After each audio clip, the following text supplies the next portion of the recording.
Hello dear students, कैसे हो आप सभी।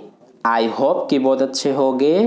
तो आज के इस वीडियो में हम क्लास 10th का सीबीएसई का सोशल साइंस का सिलेबस डिस्कस करेंगे डिटेल में। और ये आपका लेटेस्ट सिलेबस है 2023-24 के बोर्ड एग्जाम के लिए। ठीक है, तो चलिए शुरू करते हैं। तो देखिए, सबसे पहले हम हिस्ट्री की बात करते हैं।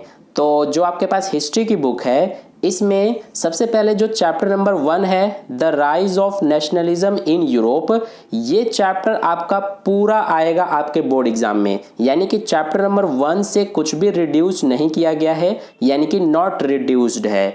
ठीक है, तो इस चैप्टर को आपको पूरा अच्छे से पढ़ना है, क्योंकि इस चैप्टर में से आपके बोर्ड एग्जाम में क्वेश्चन पूछे जाएंगे। इसके बाद नेक्स्ट है आपका chapter number 2, nationalism in India.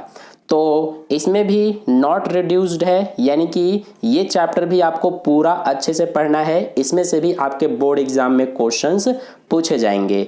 ठीक है, इसके बाद नेक्स्ट आपका है chapter number 3, the making of a global world. इसको ध्यान से समझना। इस चैप्टर में यानी कि चैप्टर नंबर 3 में जो आपका टॉपिक 1 है, द प्री मॉडर्न वर्ल्ड, यानी कि टॉपिक 1 से लेकर 1.3 तक, कॉन्क्विस्ट, डिजीज एंड ट्रेड, यानी कि 1.3 तक आपको पूरा पढ़ना है। क्योंकि टॉपिक 1 से लेकर 1.3 तक इसमें से आपके बोर्ड एग्जाम में क्वेश्चंस पूछे जाएंगे। इसके बाद आगे का जो टॉपिक है, यानी कि 2 जो टॉपिक नंबर है, द 19th सेंचुरी, यहां से लेकर लास्ट तक, यानी कि इस चैप्टर के लास्ट तक, ये आप चाहे तो छोड़ सकते हैं। क्योंकि ये जो टॉपिक है आपका 2 से लेकर लास्ट तक, ये सिर्फ आपका वाइवा और प्रोजेक्ट्स के लिए है। यानी कि वाइवा तो आपको पता ही होगा कि आपके जो स्कूल है उसमें किसी दूसरे स्कूल से टीचर आते हैं और आपसे ओरली क्वेश्चंस पूछते हैं। ठीक है, और इसके अलावा प्रोजेक्ट्स में आपको इसमें से, यानी कि ये जो टॉपिक है इतना, इसमें से आपके टीचर आपको प्रोजेक्ट्स वगैरह बनाने के लिए दे सकते हैं। ठीक है, तो इतना आपको अच्छे से समझ में आ गया है। अब इसके बाद आगे चलते हैं चैप्टर नंबर 4 पर, द एज ऑफ इंडस्ट्रियलाइजेशन।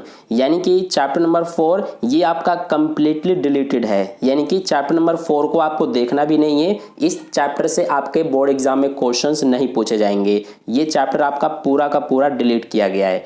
ठीक है, इसके बाद नेक्स्ट है chapter number 5, print culture and the modern world. ये चैप्टर भी नॉट रिड्यूस्ड है, यानी कि चैप्टर नंबर 5 आपको पूरा पढ़ना है। इसमें से आपके बोर्ड एग्जाम में क्वेश्चंस पूछे जाएंगे। ठीक है, तो ये हमने हिस्ट्री का सिलेबस डिस्कस कर लिया। अब हम डिस्कस करेंगे ज्योग्राफी का सिलेबस। तो ज्योग्राफी में देखिए, सबसे पहले आपका चैप्टर नंबर 1 है, रिसोर्सेज एंड डेवलपमेंट। तो ये आपका नॉट रिड्यूस्ड है, यानी कि इस चैप्टर को आपको पूरा पढ़ना है। इसमें से क्वेश्चंस आपके बोर्ड एग्जाम में पूछे जाएंगे। इसके बाद नेक्स्ट है chapter number 2, forest and wild life resources. तो ये भी नॉट रिड्यूस्ड है, यानी कि ये भी आपको पूरा पढ़ना है चैप्टर। इसके बाद चैप्टर 3, वाटर रिसोर्सेज, ये भी नॉट रिड्यूस्ड है, यानी कि चैप्टर नंबर 3 जो है ये भी आपको पूरा अच्छे से पढ़ना है। इसमें से भी आपके बोर्ड एग्जाम में क्वेश्चंस पूछे जाएंगे। इसके बाद नेक्स्ट है चैप्टर नंबर 4, एग्रीकल्चर। तो ये चैप्टर भी नॉट रिड्यूस्ड है, यानी कि इसमें से भी क्वेश्चंस पूछे जाएंगे। Chapter 5, minerals and energy resources, ये भी नॉट रिड्यूस्ड है, यानी कि चैप्टर 5 भी आपको अच्छे से पढ़ना है। इसके बाद नेक्स्ट है चैप्टर नंबर 6, मैन्युफैक्चरिंग इंडस्ट्रीज। तो ये भी नॉट रिड्यूस्ड है, यानी कि चैप्टर 6 भी आपको अच्छे से पूरा पढ़ना है। इसके बाद नेक्स्ट और लास्ट आपका है chapter 7, life lines of national economy. तो ये जो चैप्टर 7 है ये आपको नहीं पढ़ना है। ठीक है, क्योंकि चैप्टर नंबर 7 से ओनली मैप वर्क आपके एग्जाम में आएगा। ठीक है, तो इसीलिए चैप्टर नंबर 7 आपको नहीं पढ़ना है। इसमें से आपको सिर्फ जितने भी मैप वाले क्वेश्चंस हैं वे आपको अच्छे से तैयार करने हैं, क्योंकि इसमें से सिर्फ मैप वाले क्वेश्चंस ही आपके बोर्ड एग्जाम में आएंगे। ठीक है, तो ये हो गया चैप्टर नंबर 7। तो ये हमने ज्योग्राफी का सिलेबस डिस्कस कर लिया। अब हम डिस्कस करेंगे सिविक्स का सिलेबस। तो सिविक्स में देखिए चैप्टर नंबर 1, पावर शेयरिंग। तो इस चैप्टर से कुछ भी रिड्यूस नहीं किया गया है, यानी कि चैप्टर नंबर 1 ये आपको पूरा अच्छे से पढ़ना है। ठीक है, इसके बाद अगला है चैप्टर नंबर 2, फेडरलिज्म। तो ये चैप्टर भी नॉट रिड्यूस्ड है, यानी कि चैप्टर नंबर 2 भी आपको अच्छे से पूरा पढ़ना है। इसमें से भी क्वेश्चंस पूछे जाएंगे बोर्ड एग्जाम में। इसके बाद चैप्टर 3 डेमोक्रेसी एंड डाइवर्सिटी, तो ये चैप्टर आपको खोलकर भी नहीं देखना है क्योंकि ये चैप्टर यानी कि चैप्टर नंबर 3 आपका कंप्लीटली डिलीट कर दिया गया है, यानी कि इस चैप्टर से क्वेश्चंस नहीं पूछे जाएंगे आपके बोर्ड एग्जाम में। इसके बाद नेक्स्ट है आपका chapter number 4 gender religion and caste, तो चैप्टर 4 आपका नॉट रिड्यूस्ड है, यानी कि चैप्टर 4 आपको अच्छे से पूरा पढ़ना है। इसके बाद नेक्स्ट है आपका chapter number 5 popular struggles and movements, तो चैप्टर नंबर 5 ये आपका कंप्लीटली डिलीटेड है, यानी कि चैप्टर नंबर 5 भी आपको खोल कर भी नहीं देखना क्योंकि इसमें से भी बोर्ड एग्जाम में क्वेश्चंस नहीं पूछे जाएंगे, ठीक है। इसके बाद नेक्स्ट है आपका चैप्टर नंबर 6 पॉलिटिकल पार्टीज, तो ये चैप्टर भी आपका नॉट रिड्यूस्ड है, यानी कि इस चैप्टर को भी आपको पूरा अच्छे से पढ़ना है।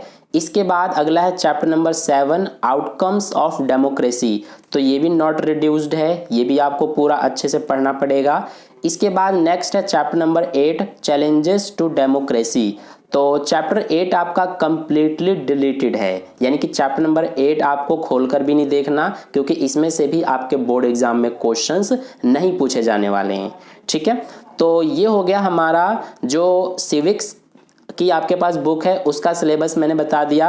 अब इसके बाद नेक्स्ट और लास्ट आपके पास जो बुक है इकोनॉमिक्स की, तो इसके सिलेबस को भी हम डिस्कस कर लेते हैं। तो देखिए इकोनॉमिक में सबसे पहले चैप्टर नंबर 1 डेवलपमेंट, तो ये चैप्टर आपका नॉट रिड्यूस्ड है, यानी कि ये चैप्टर आपको पढ़ना पड़ेगा। इसके बाद नेक्स्ट है chapter number 2 sectors of Indian economy, तो चैप्टर 2 भी आपका नॉट रिड्यूस्ड है, यानी कि चैप्टर नंबर 2 भी आपको अच्छे से पढ़ना पड़ेगा। और chapter number 3 money and credit, ये चैप्टर भी नॉट रिड्यूस्ड है, ठीक है। इसके बाद नेक्स्ट है chapter number 4 globalisation and the Indian economy, तो चैप्टर नंबर 4 में 2 टॉपिक्स को आपको सिर्फ पढ़ना है। एक तो आपका है व्हाट इज ग्लोबलाइजेशन और सेकंड आपका है factors that have enabled globalisation, यानी कि ये जो दोनों टॉपिक्स हैं यही दोनों टॉपिक्स आपको चैप्टर नंबर 4 में से सिर्फ पढ़ना है क्योंकि इन्हीं दोनों टॉपिक्स से आपके बोर्ड एग्जाम में क्वेश्चंस पूछे जाएंगे चैप्टर नंबर 4 में, ठीक है।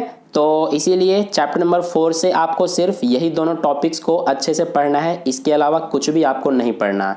इसके बाद नेक्स्ट है आपका चैप्टर नंबर 5 कंज्यूमर राइट्स, तो चैप्टर नंबर 5 आपका कंप्लीटली डिलीटेड है, यानी कि इस चैप्टर को आपको वैसे तो नहीं पढ़ना है लेकिन इस चैप्टर से आपका वाइवा और प्रोजेक्ट्स हो सकता है, ठीक है। यानी कि ये चैप्टर जो है इससे आपके टीचर्स प्रोजेक्ट वगैरह बनवा सकते हैं या फिर वाइवा भी आपका इस चैप्टर से हो सकता है, ठीक है।